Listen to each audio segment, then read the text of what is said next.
Okay. जैसा कि matrices का जो आगे का ये पार्ट था, यहाँ पे ए इक्वल्स टू क्या है, यहाँ पे A11, A12, A21 और A22 है। यहाँ पे जो मैट्रिक्स लिखा है इसका ऑर्डर जो है वो टू है और यहाँ पे हमने क्या डिफाइन किया है, where A I J equals to, मतलब आई मतलब क्या होता है और जे मतलब क्या होता है, कॉलम होता है। अब इसमें हमें पढ़ना है माइनर, पढ़ना है माइनर को ना स्टूडेंट हम लोग कैपिटल एम से रिप्रेजेंट करते हैं और साइड में आई और जे लिखते हैं, उसके बेस में आई जे लिखते हैं। तो ये जो आई है ये रो का मतलब नंबर रिप्रेजेंट करता है और ये जो जे है वो क्या करता है, कॉलम का रिप्रेजेंट करता है नंबर। अच्छा, ये हमने मतलब ये मिलता कैसे, हमें करस्पॉन्डिंग रोज एंड कॉलम्स, जिस भी आई यहाँ पे जो भी नंबर्स वगैरह होंगे ना वो पर्टिकुलर रोज हमें डिलीट कर देना है, कॉलम रो और डिलीट कर देना है। अब जैसे कि एक एग्जांपल देखते हैं, ए इक्वल्स टू यहाँ पे 1 दिया है, 0 दिया है, 2 दिया है और -4 दिया है। 1 0 2 -4 दिया है। अगर इसको हम कंपेयर करते हैं ना स्टूडेंट, अगर इसको हम कंपेयर करेंगे तो जो फर्स्ट वाला एलिमेंट होता है वो A11 के इक्वल होता है। आप लोग ने लास्ट ईयर पढ़ा रहेगा A11। फिर उसके बाद में A12, इसका मतलब होता है फर्स्ट रो फर्स्ट कॉलम, इसका मतलब फर्स्ट रो है और सेकेंड कॉलम है। नेक्स्ट वन क्या है, सेकेंड रो फर्स्ट कॉलम। फिर लास्ट वन है सेकेंड रो सेकेंड कॉलम। हमें माइनर कैलकुलेट करना है, तो माइनर कैसे हो जाएगा, तो माइनर को हम लोग कैपिटल एम से रिप्रेजेंट करते हैं। तो हम लोग यहाँ पे पहले लिखेंगे माइनर। अब यहाँ पे पहले फर्स्ट वन एम। अच्छा देखोगे फर्स्ट एलिमेंट जो है ना यहाँ पे 1 1 है, तो यहाँ पे बेस में कैसे 1 और 1 लिखोगे, बेस में लिखना है M11। इसका मतलब क्या है, माइनर कैलकुलेट करो जब 1 1 है ना, तो यहाँ पे फर्स्ट रो और फर्स्ट कॉलम है, तो फर्स्ट रो मतलब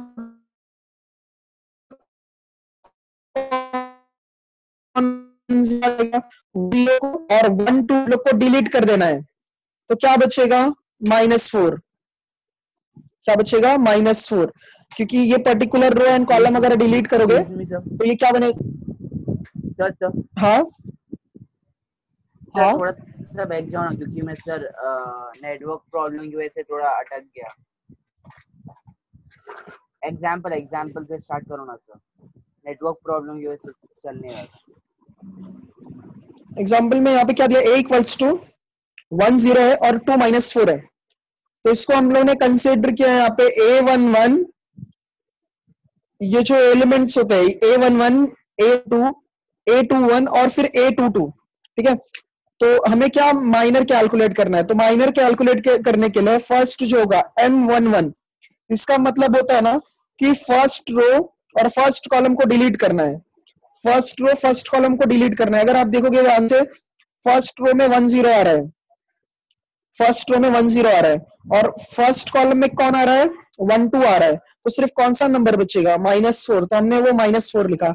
नेक्स्ट एलिमेंट देखोगे 1 2 है, तो यहाँ पे लिखा M12। इसका क्या है, हमें फर्स्ट रो और सेकेंड कॉलम डिलीट करना होगा, तो फर्स्ट रो में 1 0 है और सेकेंड कॉलम में 0 -4 है, तो सिर्फ क्या बचेगा 2, ठीक है। नेक्स्ट है यहाँ पे A11 हो गया, A12 हो गया, इसके बाद में A21 आएगा अभी, तो M21 हो जाएगा। सेकेंड रो और फर्स्ट कॉलम अगर डिलीट करोगे तो क्या बचेगा 0। नेक्स्ट वन है M22, second row second column delete कर दो, तो second row second column delete करोगे तो क्या बचेगा 1। और शॉर्टकट भी है स्टूडेंट यहाँ पे कि जब भी 2x2 मैट्रिक्स होगा ना, तो लास्ट से माइनर स्टार्ट करने का। देखोगे पहले -4 आ गया, फिर इसके बाद में 2 आ जाएगा, मतलब -4 पहले आएगा, फिर 2 आ जाएगा, फिर इसके बाद में 0 आ जाएगा और फिर 1 आ जाएगा, मतलब लास्ट से स्टार्ट करना है अगर 2x2 का मैट्रिक्स होगा, ठीक है। देन नेक्स्ट वन है यहाँ पे 3x3 के लिए माइनर कैसे कैलकुलेट होगा।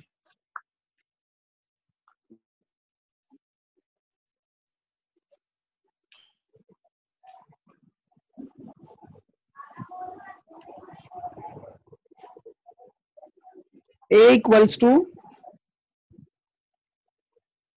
1 2 0 है, हाँ 1 2 0, इसके बाद में 0 2 3 है और 4 5 1 है। अब यहाँ पे जो ऑर्डर है ना मैट्रिक्स का वो देखोगे तो 3 by 3 है। तो पर्टिकुलर यहाँ पे फर्स्ट रो में ये R1 लिख देता हूं मैं, ये क्या हो जाएगा R2 और ये क्या हो जाएगा R3। First row, second row, third row, ये क्या था यहाँ पे फर्स्ट कॉलम, सेकेंड कॉलम और ये थर्ड कॉलम। तो R1 R2 R3 C1 C2 C3। अच्छा, इनके जो एलिमेंट्स का पोजीशन होता है वो मैं लिख देता हूं। अब देखोगे ध्यान से यहाँ पे, तो ये क्या हो जाएगा फर्स्ट रो फर्स्ट कॉलम, क्योंकि ये जो 1 है ना, 1 देखोगे फर्स्ट रो में आ रहा है, फर्स्ट कॉलम में आ रहा है, तो ये A11 हो जाएगा। फिर वैसे ही A12 A13, फिर A21 A22 A23, last row में A31 A32 A33। हमने यहाँ पे सबके ये सब लिखना जरूरी नहीं होता है स्टूडेंट, हम लोग डायरेक्ट माइनर कैलकुलेट कर सकते हैं, बट ये अभी मैं आप लोगों को एक्सप्लेन करने के लिए बता रहा हूँ। पेपर में आप लोग डायरेक्ट लिखना है आप लोगों को। तो ये एक मतलब सेकेंड एग्जांपल हमने कंसीडर किया, पहले मैंने रो डिफाइन कर दिया, कॉलम डिफाइन कर दिया, फिर उनके पोजीशंस जो है वो मैंने लिख दिया। अच्छा, जितने एलिमेंट होंगे ना उतना ही माइनर आता है। अब यहाँ पे नंबर ऑफ देखोगे एलिमेंट्स कितना है 3 और मतलब 9 हो जाएंगे टोटल, तो 9 माइनर भी मिलेगा। तो हम माइनर कैसे कैलकुलेट करेंगे, यहाँ पे माइनर को हम लोग कैपिटल M I J से रिप्रेजेंट करेंगे, ठीक है। तो यहाँ पे माइनर M I J लिख दिया। अब फर्स्ट जो है वो कौन है 1 1 है, फर्स्ट के लिए क्या है 1 1 है, तो इसका मतलब पहले हम लोग को M1 1 कैलकुलेट करोगे, M11। अच्छा, अब ध्यान से देखो, इसमें स्टूडेंट क्या बोला है, फर्स्ट रो और फर्स्ट कॉलम को डिलीट कर देना है। तो फर्स्ट रो को मतलब कौन 104 और फर्स्ट कॉलम मतलब कौन 120 आ जाएगा। तो जब फर्स्ट कॉलम और फर्स्ट रो डिलीट करोगे तो हमें सिर्फ 4 एलिमेंट्स बच रहे हैं। तो जो 4 एलिमेंट्स है ना उनको एज इट इज यहाँ पे कॉपी करो। क्या क्या बच रहा है, 2 बच रहा है, 5 बच रहा है, 3 और 1, तो ये कॉपी कर दिया। अब इसको जैसे हम नॉर्मल सॉल्व कर देते हैं वैसे ही सॉल्व करना है। डिटर्मिनेंट का वैल्यू क्रॉस मल्टीप्लाई करो, तो 2 का मल्टीप्लीकेशन 1 के साथ हो जाएगा तो 2 आ जाएगा, और 3 इंटू 5 कितना हो जाएगा 15, ये कितना आ जाएगा -13। तो ये एक पार्ट हमने कैलकुलेट कर लिया। वैसे ही यहाँ पे A12 के लिए सॉल्व करो स्टूडेंट, A12 के लिए मतलब ये क्या हो जाएगा M12। अब यहाँ पे क्या करना है, फर्स्ट रो को डिलीट करना है और सेकंड कॉलम को डिलीट करना है। फर्स्ट रो मतलब कौन 104, ये डिलीट कर दो, और सेकंड कॉलम मतलब ये पूरा आ जाएगा 023। तो मतलब ये हमें ये फर्स्ट रो हो गया और ये हमें सेकंड कॉलम हो गया। तो क्या क्या बच रहा है, 2 बचेगा, 0 बचेगा और 5 और 1। तो वो वापस वैसे ही कॉपी करो यहाँ पे 2 0 5 और 1।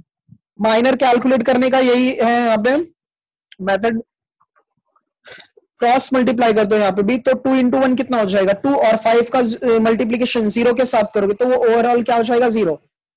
तो M11 निकाला, M12 निकाला। अब एक और बचा है फर्स्ट रो में 13।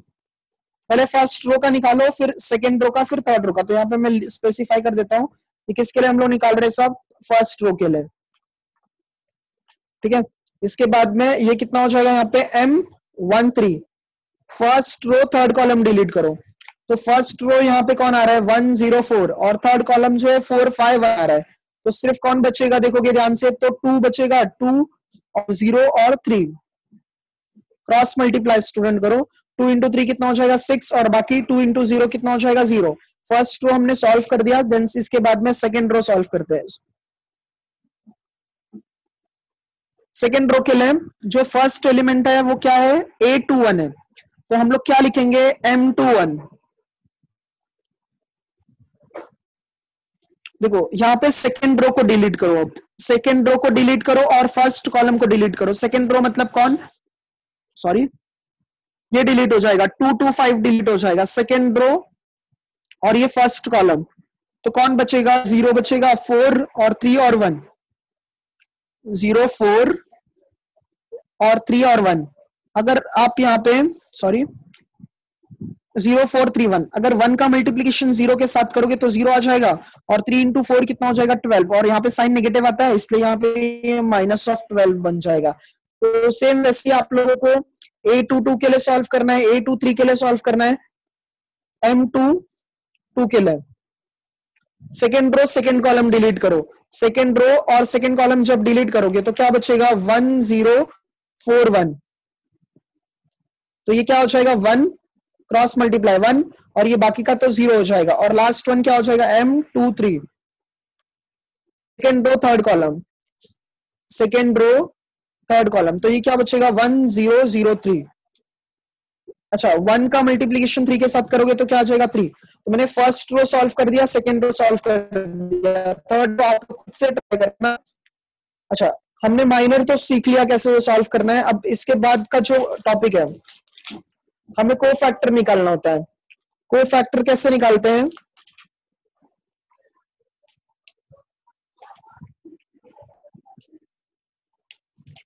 को फैक्टर को हम लोग कैपिटल सी से रिप्रेजेंट करते हैं।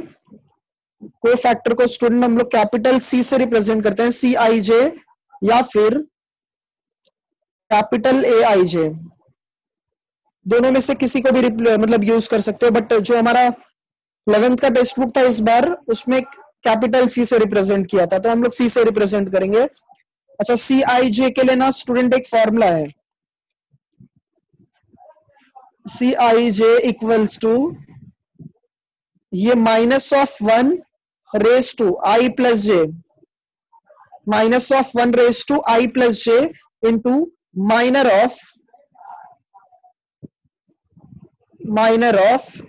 AIJ, minor of AIJ। अगर हम लोग इसमें वैल्यूज पुट करेंगे सब, ये जो फॉर्मूला है ना स्टूडेंट, अगर इसमें वैल्यू पुट करोगे तो हम लोग को करस्पॉन्डिंग को फैक्टर मिल जाएगा। अब जैसे कि माइनर के लिए पहले 1 1 पुट किया, अब को फैक्टर के लिए भी पहले 1 1 पुट करो, तो C11 के लिए I मतलब 1 है और J मतलब भी 1 है, तो यहाँ पे क्या हो जाएगा? -1 रेस टू I का वैल्यू 1 है और J का वैल्यू भी कितना है? 1 है, तो I और J का वैल्यू 1 1 पुट कर दिया इनटू माइनर ऑफ AIJ, तो ये क्या हो जाएगा? Minor of A11। तो अगर आप ध्यान से देखोगे इसमें ये -1 है, 1 + 1 कितना हो जाएगा? 2। तो जब पावर में इवन नंबर होगा तो ये वैल्यू क्या आने वाला है? पॉजिटिव आने वाला है। तो -1 का स्क्वायर क्या होता है? 1 होता है, और माइनर ऑफ A11, तो माइनर ऑफ A11 ये है, हमें माइनर ऑफ A11 इसको ऐसे रीड करेंगे, माइनर ऑफ A11, तो इसका वैल्यू कितना है? -4, तो यहाँ पे सब्स्टिट्यूट कर दो, ये -4 आ जाएगा। तो -1 का स्क्वायर कितना होता है? 1, और 1 इंटू -4 कितना हो जाएगा? -4 हो जाएगा। तो हमने ये माइनर कैलकुलेट कर लिया। और ये आप लोग क्या करोगे ना, को फैक्टर के लिए सब में ऐसा वैल्यू नहीं पुट करना होता है। एक मैं शॉर्टकट बताता हूं, जैसे कि यहाँ पे अगर को फैक्टर हमें कैलकुलेट करना है, को फैक्टर के लिए CIJ, ठीक है, और ना एक बार सिर्फ फॉर्मूला लिख लो उसका, पेपर में एक बार उसका सिर्फ फॉर्मूला लिखो, CIJ equals to -1 raise to I plus J into minor of AIJ। इसके बाद में क्या करना होगा हमें, जो अगर हम लोग I और J को प्लस करेंगे, मीन्स रो और कॉलम को प्लस करना है, अगर वो नंबर इवन नंबर आएगा, अगर नंबर क्या आएगा? इवन नंबर, तो जो को फैक्टर होगा वो सेम एज माइनर होगा।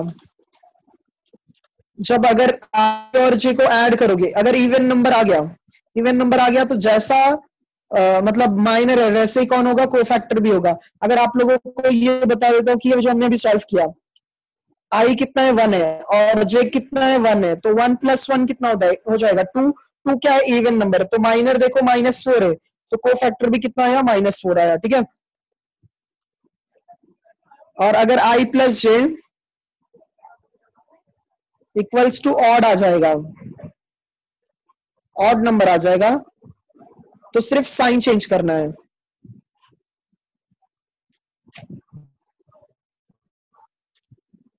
Change the sign of minor.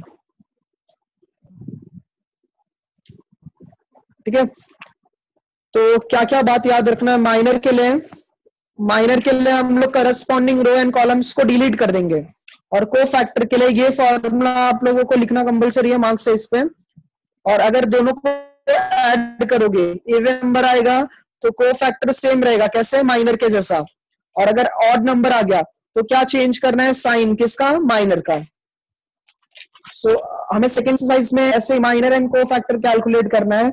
और एक एडजॉइंट करके यहाँ पे न्यू टॉपिक आया है। देखो एडजॉइंट होता क्या है?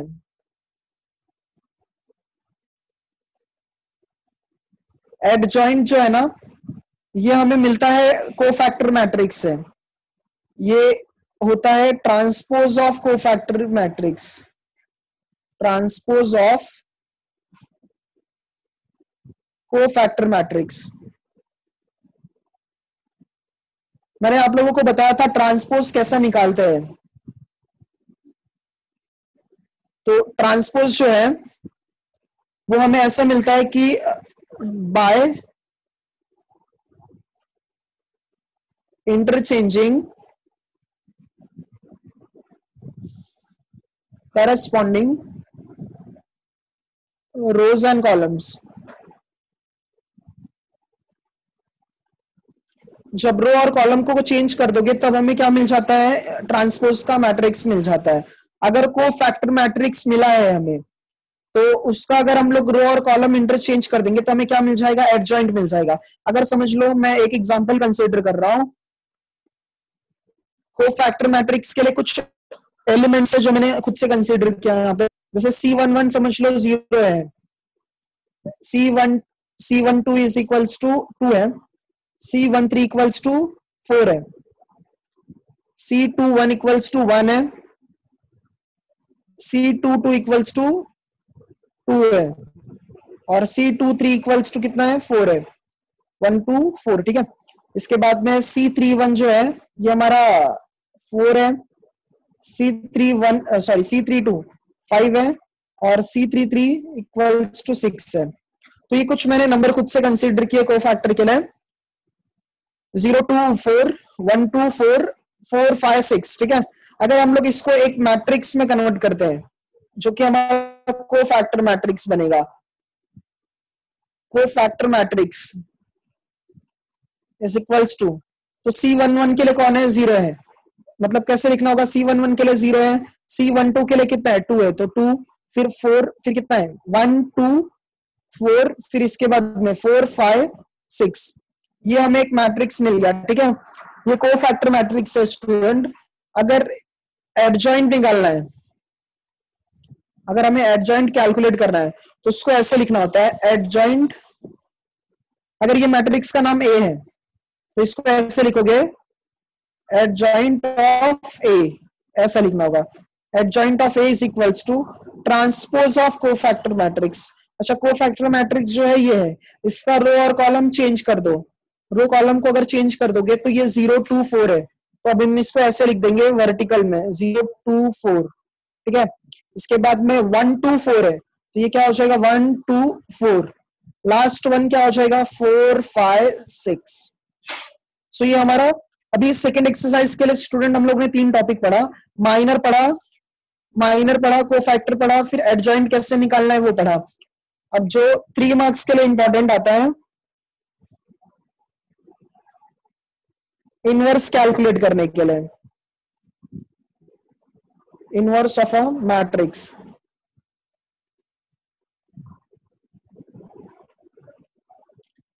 तो इनवर्स कैलकुलेट करने के लिए स्टूडेंट यहाँ पे बाय एडजॉइंट मेथड फर्स्ट है।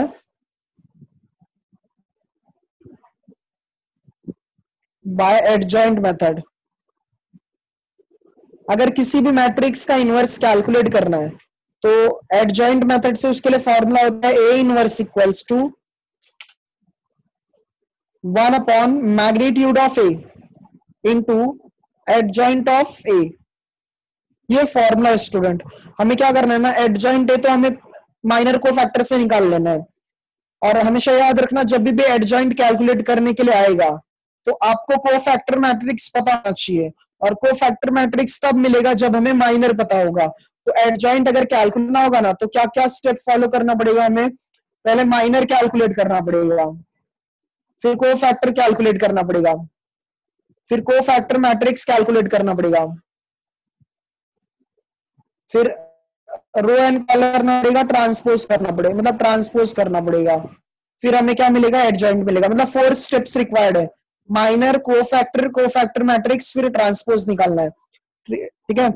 अब यहाँ पे एडजॉइंट हमें मिल जाएगा, वो स्टेप्स है। अब मैग्नीट्यूड भी निकालना है।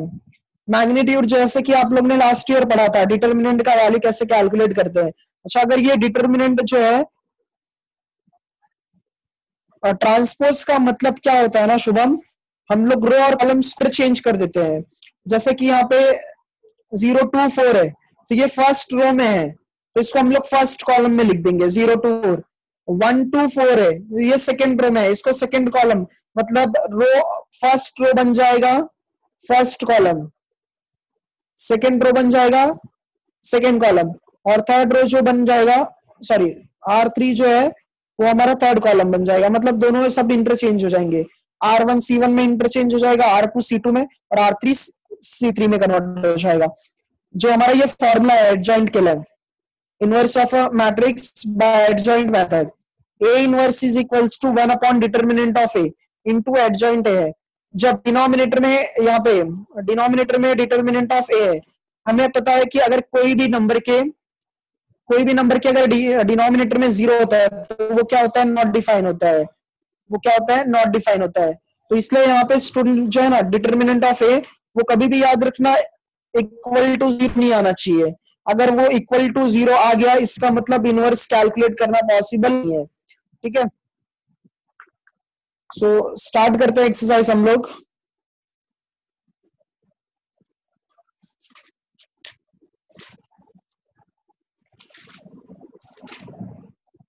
तो एक बार रिपीट कर देता हूं, माइनर के लिए क्या करना था हमें, माइनर के लिए हमें करस्पॉन्डिंग रो एंड कॉलम्स को डिलीट करना था।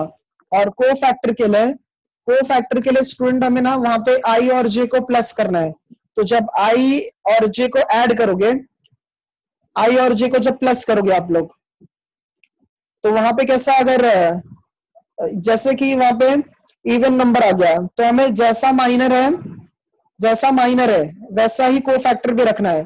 और अगर वहां पे ऑड नंबर आ गया, तो आप लोगों को वहां पे क्या करना पड़ेगा, साइन चेंज करना पड़ेगा। और फिर देन इसके बाद में कोफैक्टर मैट्रिक्स, मतलब कैसे उसको मतलब स्क्वायर ब्रैकेट में रिप्रेजेंट कर देना है।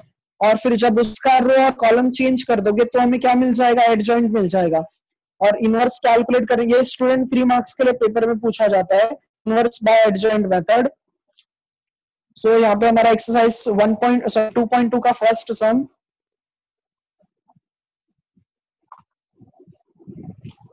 मैं क्वेश्चन लिख देता हूं, क्या बोला यहाँ पे, find the cofactor matrix, find the cofactors of the elements, transpose and adjoint are same. Transpose का मतलब अलग होता है और एडजॉइंट का मतलब अलग होता है। एडजॉइंट मतलब कैसा मिलता है ये हमें, ट्रांसपोज एंड एडजॉइंट दोनों अलग अलग है। कैसा कि जैसे कि हमें, सॉरी,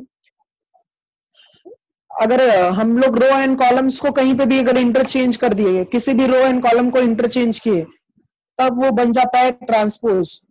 और इसके बाद में अगर सिर्फ कोफैक्टर के मैट्रिक्स को ट्रांसपोज करोगे, तब वो एडजॉइंट बनता है। ट्रांसपोज का मतलब रो एंड कॉलम्स को इंटरचेंज करना है ना, तो वो उसको हम लोग ट्रांसपोज बोलते हैं।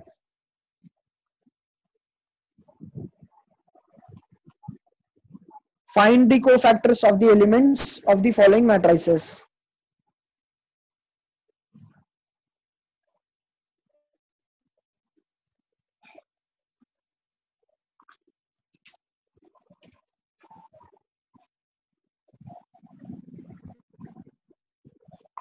तो हमें यहाँ पे स्टूडेंट क्वेश्चन क्या दिया है, फाइंड क्या करना है, cofactor. Find the cofactors of the elements of the following matrices बोला है, कोफैक्टर निकालना है। तो जैसा कि कोफैक्टर के लिए आप लोगों को माइनर भी चाहिए रहता है, तो हम लोग पहले माइनर कैलकुलेट कर लेते हैं। अगर इसके लिए ये देखोगे तो 2/2 है, तो इसका जो अरेंजमेंट है वो क्या होगा, A11 A12 A21 और A22 आ जाएगा। तो हम लोग पहले माइनर कैलकुलेट करेंगे। माइनर के लिए कैपिटल M IJ M11, तो फर्स्ट रो और फर्स्ट कॉलम डिलीट कर दो। मैंने आप लोगों को बताया भी था, अगर 2/2 मैट्रिक्स आता है ना, तो लास्ट से नंबर स्टार्ट करने का। लास्ट नंबर कौन सा है, 4 है, तो 4 आ जाएगा। M12 मतलब फिर 4 के बाद कौन है, -3, तो -3। सेकंड फर्स्ट कॉलम डिलीट करो, क्या बचेगा 2, और M22 क्या बचेगा, -1। तो ये हमने माइनर कैलकुलेट कर लिया। देन इसके बाद में स्टूडेंट हमें एक कोफैक्टर निकालना है। तो कोफैक्टर को हम लोग कैपिटल CIJ से रिप्रेजेंट करेंगे। अब यहाँ पे CIJ का फॉर्मूला एक लिख दो पहले, -1 + j into minor of AIJ, ठीक है। तो C11 1 + 1 कितना हो जाएगा, 2। 2 क्या है, इवन नंबर है, तो जैसा माइनर वैसा कोफैक्टर, तो ये क्या रहेगा 4। C12 1 + 2 कितना हो जाएगा, 3। 3 ऑड नंबर है, तो यहाँ पे इसका साइन चेंज करो, ये -3 है तो इसको क्या लिखोगे, +3। C21 second row first column, तो ये कैसे, 2 + 1 कितना हो जाएगा, 3। 3 ऑड नंबर है स्टूडेंट, तो 2 1 यहाँ पे +2 है, यहाँ पे क्या लिखोगे, -2। C22 2 + 2 4, तो जैसा माइनर वैसा कोफैक्टर। यहाँ पे सिर्फ कोफैक्टर के एलिमेंट्स कैलकुलेट करना है, तो हमने सिर्फ यहाँ पे कोफैक्टर के एलिमेंट्स कैलकुलेट किया, ये हमारा 2 मार्क्स का सम हो जाता है। देन एक 3/3 मैट्रिक्स है स्टूडेंट, यहाँ पे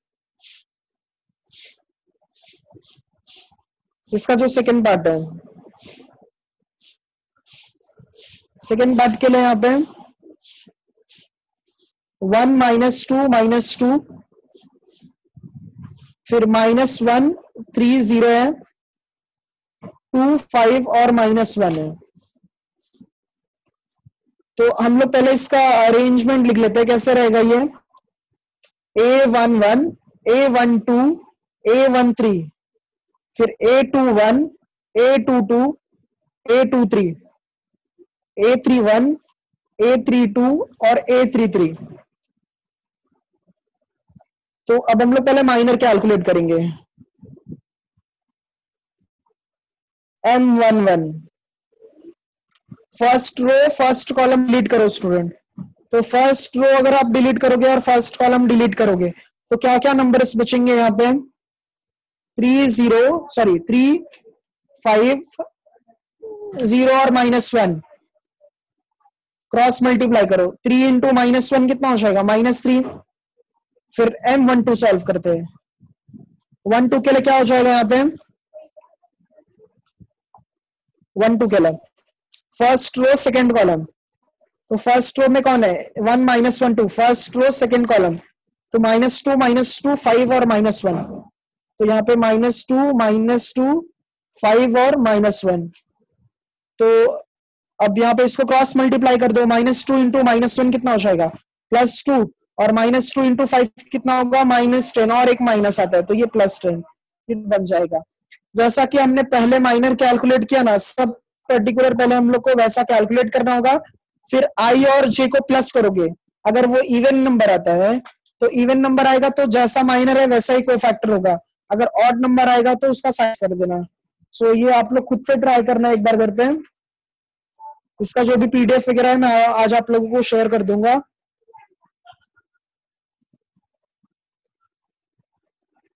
अच्छा, नेक्स्ट जो सम है ना, क्वेश्चन नंबर 2, यहाँ पे ये पूछा है, find the matrix of. Sir उसका कोफैक्टर नहीं करा। हाँ तो मैंने बताया ना आप लोगों को, ये माइनर जो है ना ये माइनर आप लोग को सब अलग अलग कैलकुलेट करना है, फिर आई और जे को प्लस करोगे, अगर वो इवन नंबर है तो माइनर जैसा रहेगा वैसा कोफैक्टर भी रहेगा, अगर ऑड नंबर आया तो माइनर का साइन चेंज कर देना, ये खुद से कर लेना क्योंकि लेंदी हो जाएगा ना इसीलिए। Okay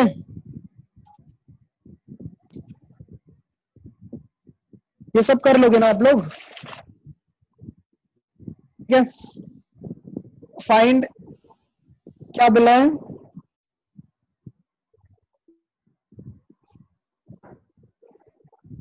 find the matrix of cofactor for the following matrices. नहीं आएगा तो मैं आप लोगों को पीडीएफ शेयर कर दूंगा, आप उससे रेफर कर लेना।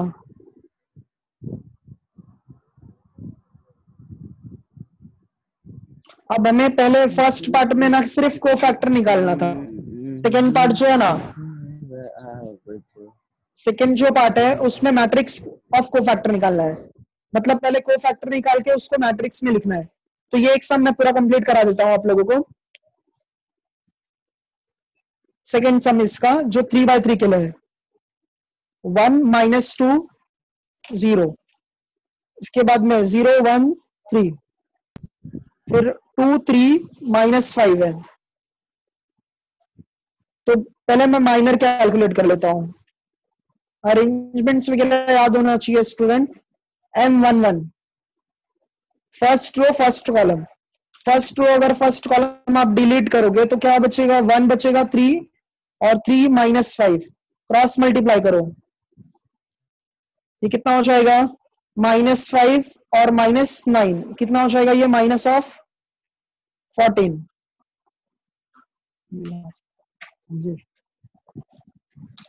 कैसे दूंगा, सॉरी, तो ये -14 आ जाएगा। इसके बाद में M12 के लिए, 1 2 के लिए क्या हो जाएगा कि फर्स्ट रो और सेकंड कॉलम डिलीट करना है, तो first row second column delete करो, क्या बचेगा, -2 0 3 -5 क्रॉस मल्टीप्लाई, -5 -2 कितना हो जाएगा, +10 और ये तो 0 ही हो जाएगा। फिर 1 3 के लिए फर्स्ट रो थर्ड कॉलम क्या क्या बचेगा, -2 0 1 3, तो ये -6 आ जाएगा। तो हमने फर्स्ट पार्ट कैलकुलेट कर लिया। एक मिनट, हाँ स्टूडेंट,